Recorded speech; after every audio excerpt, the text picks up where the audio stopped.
Now, for more on this story, I'd like to bring in our international affairs editor, Philip Turle. Philip, it's good to have you with us. This is a rather jarring story that I mentioned, that one of the heads of Sciences Po has resigned as a result of these allegations.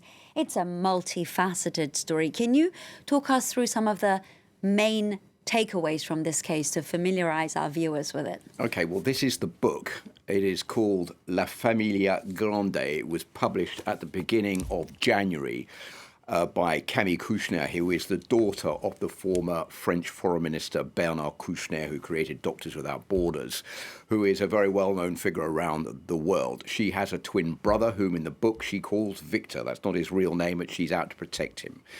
And she says that back in the 1980s, her mother remarried after divorcing with Bernard Kouchner, a very well-known political commentator in France called Olivier Duhamel.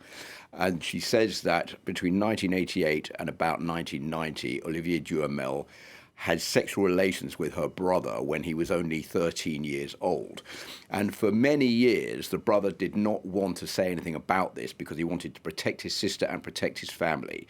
And it was only after the aunt of the mother who's called Evelyne Pizier, had a sister called Marie-France Pizier, who is an actress. She found out about this, and she tried to push the son to say something. That didn't happen.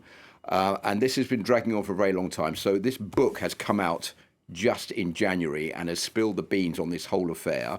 Olivier Duhamel, who is a very well-known political commentator, as I was saying, in France, has now withdrawn from all his jobs.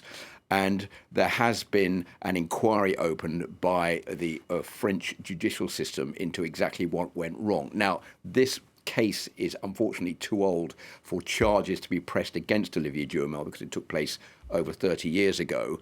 But it has had, as you said, a ricochet effect in France and led to all sorts of people being forced to leave their job because they knew Olivier Duhamel, they knew what was going on, and they didn't say anything. And I do want to talk about the reverberations across France, and it's very much shed light on this really complex issue of incest, which, as I mentioned earlier, is still legal in France if both persons are above the age of 18. One of the most surprising things that you can discover if you look at where incest is still legal in the world is that it is still legal here in France and has been since 1810. Now, it's not legal, obviously, when children are involved, but it is legal for two consenting adults over the age of 18. Now, there's been a lot of let's say, fudge going on over exactly where the limits are, over who has been doing what, whether there was consentment or not as far as children were concerned when this was involved. And in many cases, it's been shrugged off in France as being, well, it's just not very important. And it's only because books like this one by Camille Kouchner have come out that this problem has been pushed to the forefront a lot. And in many cases, it's pushing the government to try to come up with some kind of solution to protect children. And the bottom line here, Sanam, is that this is all about protecting children. This is all about making sure that children are not victims of incest, are not victims of underage sex on the part of people who should be guaranteeing some kind of protection over them and taking advantage of them. So maybe it will make things move.